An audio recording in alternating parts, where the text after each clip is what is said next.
Hey everyone, welcome back to Corporate Decoder, the place where we try to make sense of who is really pulling the strings behind the corporate curtain. Today we are diving deep into the SEC filing for Rowe Price Short Duration Income Fund. And trust me, there are some numbers here that we need to decode. Before we dive in, if you want more straightforward breakdowns of company filings like this, make sure you are subscribed to the channel. And if you like discussing these insights with fellow investors, you should definitely join our Discord community. The link is in the description below. This is what you call a shareholder report. Basically, the company is telling its investors what has been going on with the fund over the last 6 months, especially from June 2025 to November 2025. They're required to file this so investors know where their money is going and how it is performing. Let's talk about the money you might have spent if you invested in this fund. For a hypothetical investment of $10,000, the investor class costs you $20, which is 0.40% of that investment. That might not sound like a lot, but these small percentages can add up over time. Now, for the investor class of the short duration income fund, the total net assets were $133,369,000.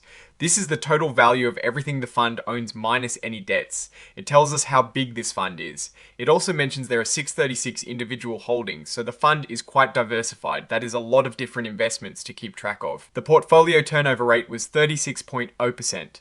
This basically means that 36% of the fund's investments were bought or sold over the year. A lower turnover rate usually means the fund managers are more long-term investors holding onto assets for a while. A higher turnover rate suggests more frequent buying and selling, which can lead to higher transaction costs. Let's see where the money is actually going. The biggest chunk, 36.2%, is in corporate bonds. That is a pretty standard place for a bond fund to be. Then we see 23.2% in asset-backed securities. Think of things like car loans or credit card receivables being bundled up into a security. Another significant portion, 16.2%, is in US government agency obligations. These are basically loans or bonds issued by government-related entities, not directly by the US Treasury, but still considered very safe. Looking at the absolute top investments, US Treasury notes make up a big 15.7%. This is a very safe bet. Then we see familiar names like Federal National Mortgage Association and Federal Home Loan Mortgage, making up about 3.9% and 2.4% respectively. These are government-sponsored enterprises that play a big role in the housing market. Let's look at the numbers for the I-Class for a hypothetical $10,000 investment. The costs for the I-Class were $15, which is 0.29% of the investment. This is a bit lower than the investor class, which makes sense as the I-Class often has lower fees for larger investors. The total net assets for both classes are the same at $133,369,000, and the number of holdings is also the same at 636.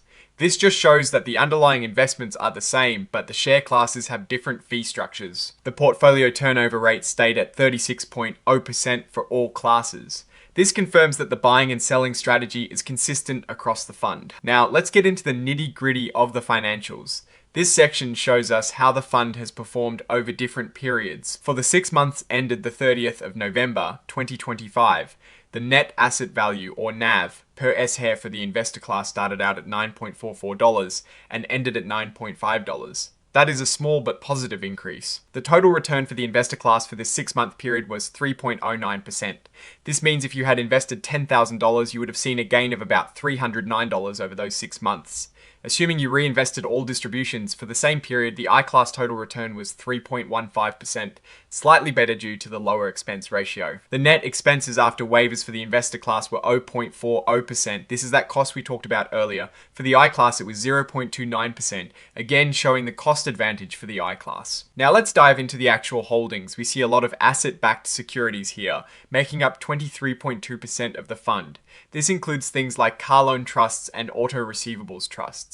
It looks like they hold a significant number of these, with many listed by name like Ally Auto Receivables Trust and Carvana Auto Receivables Trust. They are diversified within this category with many different issuers and series. Beyond the car loans, there are other asset-backed securities like a Firm Asset Securitization Trust, indicating investments in things like point-of-sale financing. They also hold clause or collateralized loan obligations, which are pools of bank loans. This shows a strategy of investing in diversified debt instruments. Diversification here is key. The fund also holds bank loans, which are loans made by banks to companies. These are often floating rate loans and can be riskier, as they often come from companies with higher debt levels. They have positions in capital goods, communications, and technology sectors within these bank loans. Corporate bonds are the largest segment at 36.2%. They hold a wide variety of these, from banks like Ally Financial and Bank of America to industrial companies like Celanese, and even international companies like HSBC Holdings and Societe Generale.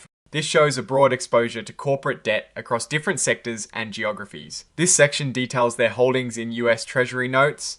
They have a significant amount here, with particular holdings maturing in 2027, 2028, and 2030. This focus on US Treasuries underlines a strategy of seeking safety and stable income. They also hold short-term investments like commercial paper, which is essentially short-term debt issued by companies.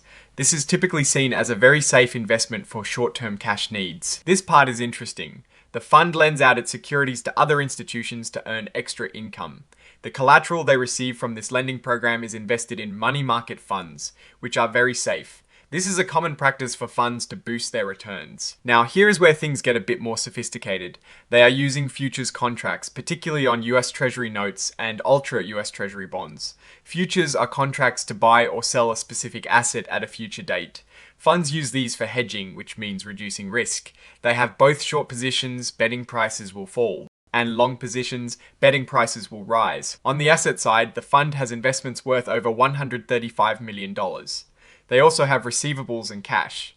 On the liability side, they have payables for securities purchased, and some other liabilities. The net assets come out to a tidy $133,369,000. And looking at the net asset value per S-Hair, it is $9.5 for both the investor class and the I class. This is a key metric showing the value of each share. Let's look at how the fund made and spent money. For the 6 months ending the 30th of November 2025, the fund earned about $2.9 million in income, primarily from interest. After expenses, which were around $200,000, they had net investment income of about $2.7 million. On the investment side, they had a net realized loss of $23,000, meaning they lost a bit of money when selling some investments. But they saw a gain in the value of their unrealized investments, an increase of $723,000. This means the investments they still hold have gone up in value. This resulted in an overall increase in net assets from operations of about $3.4 million for the period. These notes are really important. They explain the accounting policies and give more detail about the fund's investments. For example, they explain how they value their investments using a hierarchy of inputs to determine fair value. For most of their fixed income securities, they are using level 2 inputs, meaning observable market data, which is good. But they do have some level 3 assets, where they have to use more judgment. They are valuing their investments at fair value, which is basically what they could sell them for. They have a whole process for this with a valuation committee overseeing it. This is standard practice for investment funds. This section is about risks. They talk about counterparty risk, which is the risk that the other party in a deal won't fulfill their obligation. They use futures and other derivatives, and they explain how they manage this risk, often by posting collateral. This is a crucial part of managing risk in complex financial instruments. They discuss various investment strategies here, including investing in emerging and frontier markets, which are higher risk, higher reward markets. They also invest in restricted securities, which are harder to sell. They talk about mortgage-backed securities, bank loans, and collateralized loan obligations, all showing a diverse but potentially complex investment strategy. Their investments in mortgage-backed securities are a key part of their portfolio. These are pools of mortgages, and their value can be sensitive to things like interest rates and prepayment speeds. They hold a significant amount of these from government agencies like Fannie Mae and Freddie Mac, and also from private issuers. We touched on this earlier, but they elaborate on their securities lending activities. They lend out their securities to make extra income, and they receive collateral to protect themselves. This is a standard practice to enhance returns. They mention that they intend to continue qualifying as a regulated investment company which has tax advantages. They distribute most of their taxable income and gains to shareholders.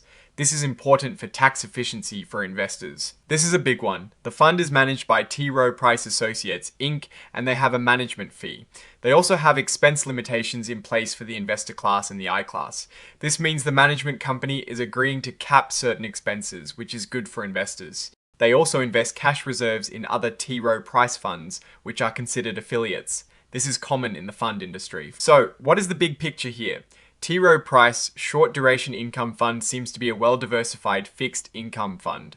They are holding a mix of safer assets like US Treasuries and government agency obligations, alongside riskier assets like corporate bonds, asset-backed securities, and bank loans. Their use of derivatives like futures contracts suggests they are actively managing interest rate and credit risk. The costs for the investor class are reasonable, and the I class offers a slight advantage for larger investments. Financially, the fund shows a net increase in assets from operations for the period reported, driven more by unrealized gains than realized ones. This means the value of their existing holdings went up, which is positive, but they also had a small loss when selling some investments. The fund strategy appears to be focused on generating income with limited fluctuation in principal value, which is what a short duration income fund typically aims for. However, the significant exposure to asset-backed securities, bank loans, and certain corporate bonds does carry inherent risks, especially in a fluctuating economic environment. Their investment in mortgage backed securities also means they are tied to the health of the housing market and interest rate movements. The management company's willingness to cap expenses for the different share classes is a good sign for investors, showing a commitment to keeping costs down. The fact that they are using derivatives to manage risk is also a sign of sophisticated portfolio management. Overall, this filing shows a fund that is actively managed and diversified across various income, generating assets while there are inherent risks in some of their holdings. The overall approach seems aimed at balancing income generation with principal preservation. Alright, that is our deep dive into the T. Rowe Price Short Duration Income Fund SEC filing. What do you think about their investment strategy and these numbers? Let me know your thoughts in the comments below. If you found this analysis helpful, please hit that like button and subscribe for more corporate deep dives. And don't forget to join our Discord community through the link in the description for more discussions. Thanks for watching, and I'll see you in the next one.